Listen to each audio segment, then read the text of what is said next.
And welcome in, everyone. Another edition of Sports Medicine Weekly on this Saturday morning. I'm Steve Cashel, Chicago Bulls radio host. So happy to be joined this week by Dr. Chuck Bush-Joseph. He is one of the Chicago White Sox, Chicago Bulls team physicians. He was the head team physician for the White Sox for 15 years. Sports medicine specialist, orthopedic surgeon from Midwest Orthopedics at Rush. Subbing this week for my usual co-host, Dr.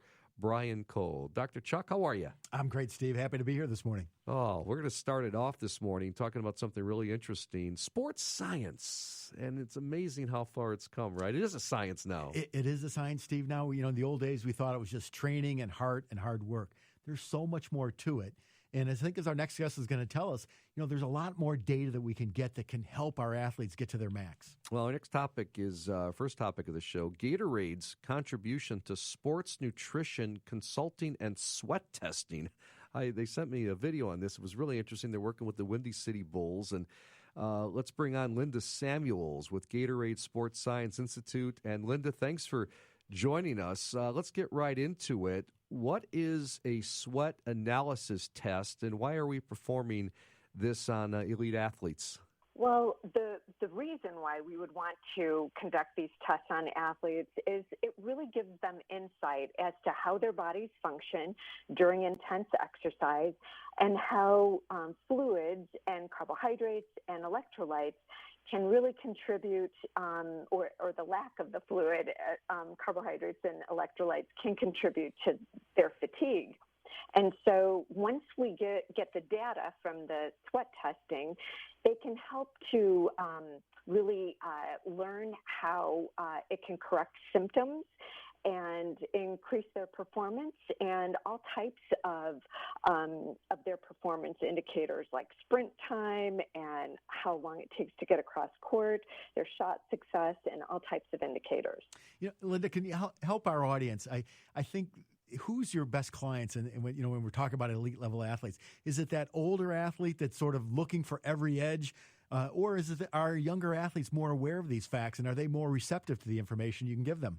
Well, in my experience, at every level, whether it's a young kid in high school or even in middle school, all the way up to professional level, because I work with all of those types of athletes, once they really understand what their sweat really, how it contributes to their performance and how they feel, once they understand that if they are hydrating properly and providing enough carbohydrates and electrolytes, and how it benefits their performance, they are all in. Because a lot of athletes are typically chronically dehydrated because they sweat a lot and they're not taking in adequate hydration.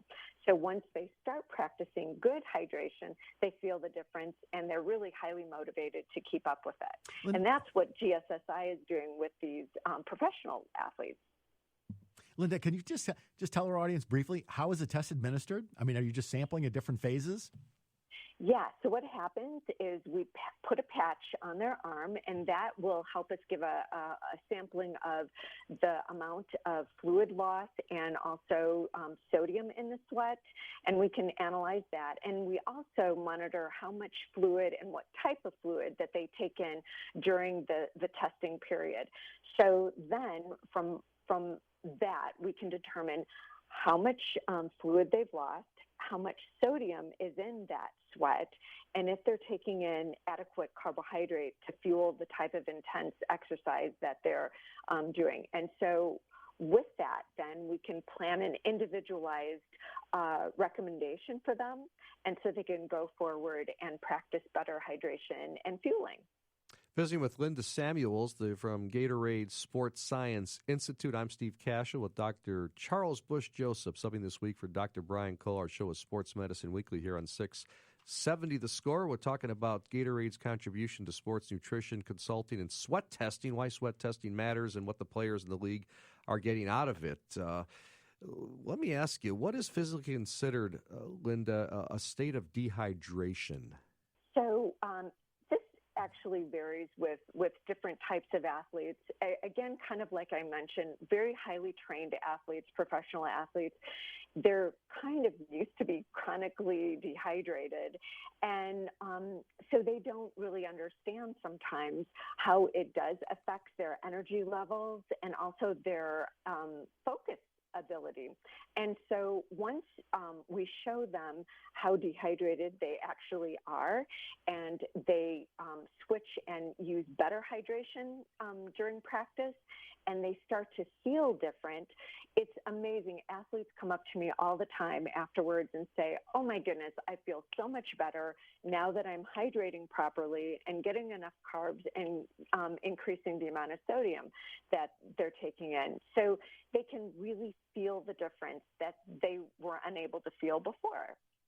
Great stuff, Linda. Appreciate everything you and Gatorade are doing. It's great to be part here of Sports Medicine Weekly, and continued success with what you're doing with sports science. Thanks so much.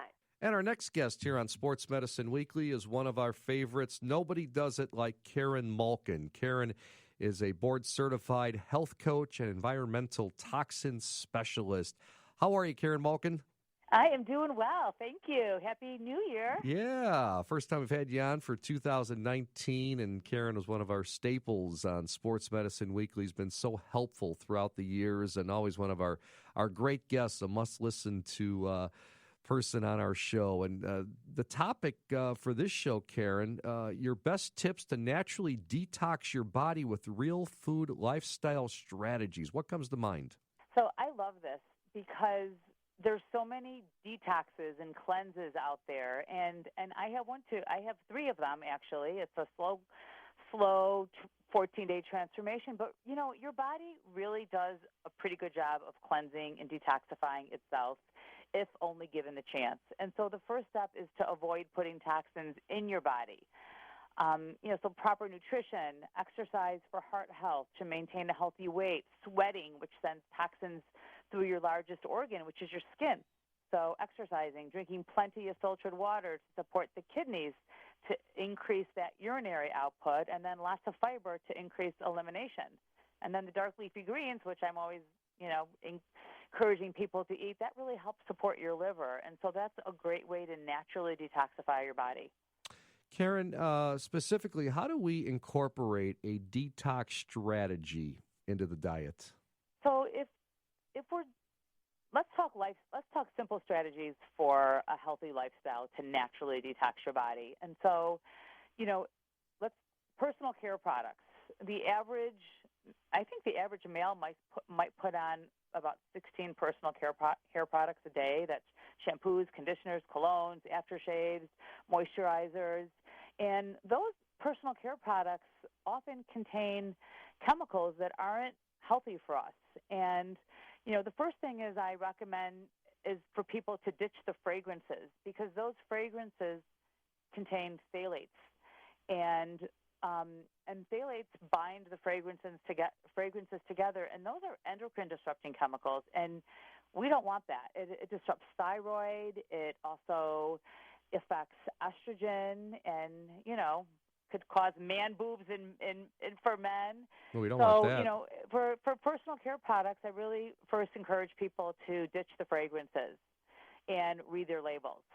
And where do we find those then? I mean, where do we shop, and where do we can we buy that in a store that we normally go to?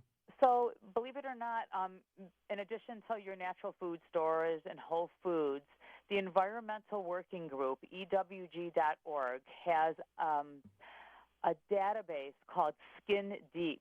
And what they do is you can take a product. You could be at your, Walgreens or Jewel, and you could bar scan these products, and EWG will give it a safety rating levels from 1 through 4. And so you can really make educated decisions as a consumer. And also, some of these big companies are having their products rated to be EWG verified and EWG approved that those products do not contain, certain chemical toxins that they are the chemicals of concern, they call it. So there's a lot you can do as a consumer. Check out Environmental Working Group, EWG's website. Get on Skin Deep. You can put the app on your phone. For cleaning supplies, I recommend making yourself a bottle of water and vinegar to replace Windex. You can put a couple drops of essential oil. You could want to smell like lavender or any of your favorite essential oils. You can, instead of like a Comet or a scrub, you can use baking soda. You can avoid oven cleaners by making a paste of baking soda with a little bit of water. Leave it on for 6 hours. It wipes off beautifully, so it saves money and it's not toxic. Karen, what about when I'm reading about detoxing your body, or I'm thinking about it? Can you do it then with real food? Because most people probably think about just don't eat, and I'm just going to have liquids for 12 hours. Right, like they'll do a juice fast, or a water cleanse. What do you think of that? Well, I think I think there's a purpose for that. I don't think it's for everybody. I prefer real food, whole foods, and creating healthy habits with organic foods, checking out the Dirty Dozen, Clean 15 on, again, the Environmental Working Group, and really paying attention to buying organic and avoiding pesticides. But some of these juice cleanses, basically give your digestion a rest, but there's no fiber. So, I think they could be good for certain conditions. Visiting with Karen Malkin, board-certified health coach and environmental toxin specialist. I'm Steve Cashel, and it's Sports Medicine Weekly on this Saturday morning. Are these tips that you're talking about incorporated into your 14-day transformation program? Yeah, so I have 3 of them. You and Dr. Cole have done, I think, the first 2. Right. But I don't think you've tried my Toxin Takedown program. And No. that is, the food is the same. We're still eliminating gluten, dairy, sugar. People lose weight. They feel great. But each day I give you one small thing you can do to help reduce your toxic body burden, such as, drinking filtered water and why. And I give you a lot of resources. And we talk about, believe it or not, houseplants. The EPA currently ranks indoor air pollution as one of the top 5 threats to public health. So getting houseplants really improves the quality of the air that we're breathing by removing like these toxic gases, VOCs, toluene, and just removing your shoes before you enter the house is a huge upgrade to help reduce your toxic load so that you don't ingest those toxins. So, I give you tips each day, one tip you can do that's really simple strategies, and by the end of the 14 days, you're really a lot cleaner.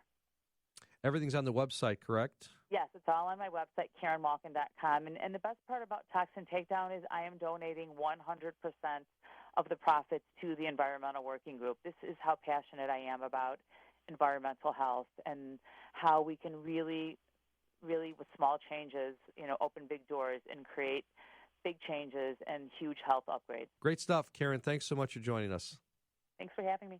Karen Malkin, board-certified health coach and environmental toxin specialist. KarenMalkin.com is the website. Up next, our Ask the Doctor segment. Stay with us at Sports Medicine Weekly, only on the 670 The Score. Back on Sports Medicine Weekly, and net proceeds from our show, Sports Medicine Weekly, go to support orthopedic research at Rush through the liveactivenow.org fund. I'm Steve Cashel, and filling in this week, my co-host, Dr. Charles Bush-Joseph. He is one of the team physicians for the Chicago White Sox and Chicago Bulls, sports medicine specialist, Midwest Orthopedics at Rush, orthopedic surgeon, and filling in this week for my usual co-host, Dr. Brian Cole.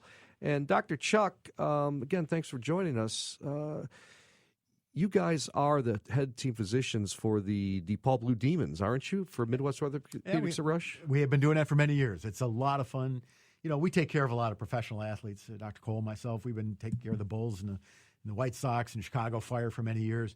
But taking care of college athletes, especially at a school like DePaul, I'll be honest with you, those are the funnest athletes I enjoy taking care of. Why is that? None of them are going pro afterwards. They're kids who are excited. They're playing a sport for the most part because they enjoy it and they love it, or because it provided them with an opportunity to get a college education where maybe they didn't have that opportunity.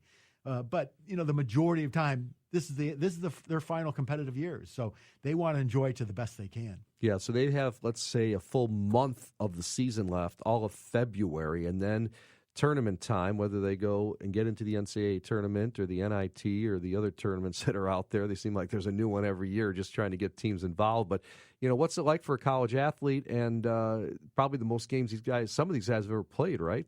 Yeah, especially when you got a young team like DePaul. And Dave Lato's done a great job of developing. DePaul's had a lot of lean years, but certainly we feel a lot better this year as a team. They're playing well in the Big East. They do have a great opportunity to get into one of the postseason tournaments after the Big East tournament. But those guys, like our pros, are wearing down. They're younger kids. They're 19, 20 at most in many instances, and they're not used to that overuse. Where their knees are sore, but they want to keep playing, especially when you're having a good year. So we're seeing a lot of symptoms of tendonitis in the knee, Achilles tendonitis, IT band syndrome. In most instances, they want to play through, especially when they're having a good year. So our job is to keep them ready enough that they can still practice, and do all the team development issues and still be effective enough during game day situations. You bring up an interesting word there, tendonitis. At what age might tendonitis set in? I mean, I'm not thinking 19, 20 years old, but what's the youngest you've ever seen tendonitis? I'm always thinking for the older guys. I remember Scotty and Michael, always when they were playing for the Bulls, they always wrapped their knees in ice on the bench once Phil called them off the floor and said, we got this one in hand, and they had tendonitis, but I always thought they were in their 30s then. I mean, tell us about that. Well, there's two kinds of tendonitis. I think we see it in young kids, even our little leaguers, age 14, 12, 13, 14. And in that situation, you've got a normal tendon that the young player is just using too much. They don't have the muscle strength to support or throw the baseball that much or throw a softball that many times, and the tendon just starts to fatigue. Unfortunately, in the older players, they actually have some intrinsic tendon damage, where some of those fibers of collagen are starting to fail. And certainly by the time the players get to, you're in my age, I'm a little bit older than you, we've got a lot of fiber tendon damage, so we're going to break down even quicker. But so usually the young kids, that for them is just a matter of rest. For the middle or the later career athlete, for them it's a matter of maintaining their body flexibility and balance. And for old guys like you and me, it's just being careful we don't rupture something, because you and I are the ones that are going to tear a tendon. Whereas our pro athletes, it's actually quite rare for them to go on to a catastrophic tendon rupture when they've got tendonitis. Don't confuse tendonitis with arthritis. Arthritis for the older people, right? Arthritis for the older people. But patients who have arthritis, like in arthritic knees, it's amazing. Like a player like Dwayne Wade. Dwayne has some wear and tear on his knees, and surprisingly did not have arthritic pain, but would get secondary tendonitis pain. But nonetheless, what does that mean? Well, I mean, his tendons were inflamed because they were trying to support and absorb the load instead of that shock going through the joint. Yeah. So Dwayne was superbly conditioned despite having, quote, an arthritic knee. But every once in a while, he needed times off, because his patellar tendon or his hamstring tendons just couldn't take that repetitive overload. Great stuff. Time now for our Ask the Doctor segment. It's the staple of the show. We do it every week here on Sports Medicine Weekly on 670 The Score.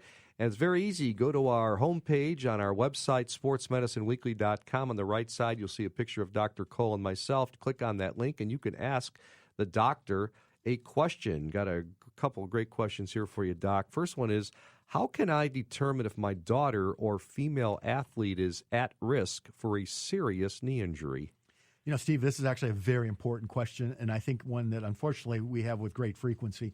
We know that young girls, especially late junior high and high school girls, will tear their ACLs at a rate anywhere from 4 to 6, even sometimes 8 times that of boys the same age.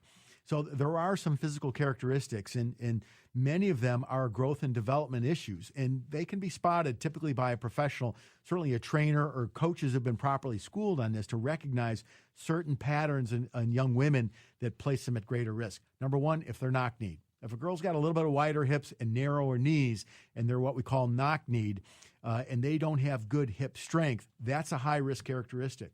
Now, if you've got real concerns, this is something where physical therapists and trainers now are very well experienced at, where they look at these ACL prevention programs where they can identify these physical characteristics. Sometimes you can't see them visually, the obvious ones, like I said, like the narrow, wide hips, narrow knees, or sometimes they're balanced, single-legged stance and balance on one leg. Those are obvious ones. But there are other ones that we can find out with a little bit more sophisticated testing, where a functional sports analysis, and many therapy companies and trainer providers will do this, and they do a visual analysis either by videotape and tape specific measures and tell you what girls, where their deficits are, and who is indeed at greater risk. Now, the good thing about that, when you identify these risks, you can mitigate them. And so certainly coupled with these risks analysis, you can get these prevention programs that specifically focus the muscle deficit, whether it be their hip abductor muscle or a groin muscle, that can help lower that risk. Important question for parents to ask if they're nervous about their young daughter. Okay, and maybe one that relates to that. Next question from one of our listeners: what are the failure rates for the ACL after surgery?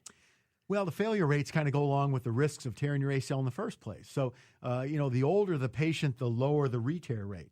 The lower the re-tear rate. Lower the re-tear rate. Really? So, yeah, somebody in their late 30s, early 40s, their re-tear rate should be really in that 2 to 4%. Wow. Whereas the very young patients, and certainly the young adolescent females, as we talked about earlier, they have potentially the highest re-tear rate, anywhere from 10 to 15%, in some rare studies as high as 20%.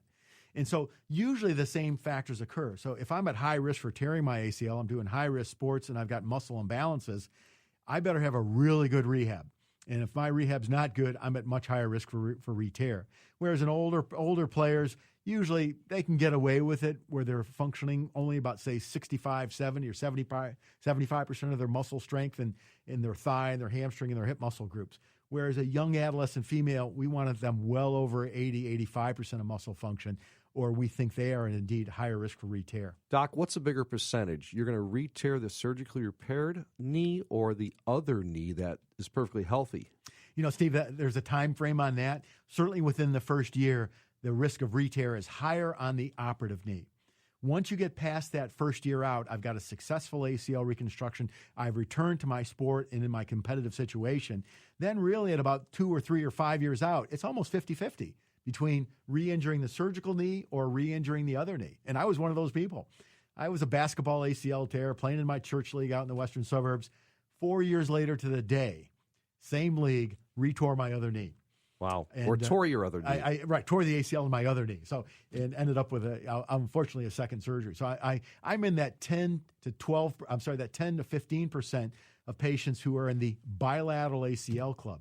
And, for those who get it a second time, it's very depressing because you just go, oh, not again. But at least the second patients who undergo the second surgery on their other leg get through the surgery a lot easier because they're unfortunately very experienced on how to get through the rehab. That's what Jabari Parker said. He said, after I had the second re-tear, or the re-tear, we start that again.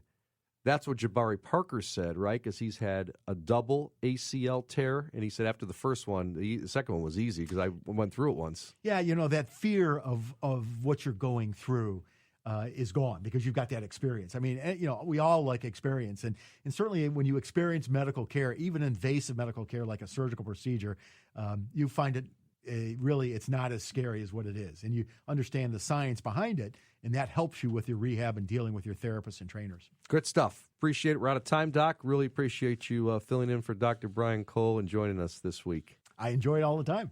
Thank you. Many thanks to our producer, Shane Reardon. Our coordinating producer is Teresa Ann Seeger. We also want to thank David Cole for managing our website and our business operations, as well as Samantha Smith from Midwest Orthopedics at Rush. For Dr. Charles Bush-Joseph, filling in for Dr. Brian Cole, I'm Steve Cashel saying so long. Thanks for listening to Sports Medicine Weekly here on The Score. Up next on 670 The Score, Early Odds with Joe Ostrowski. Talk with you again next week. Have a great Saturday, everybody. So long.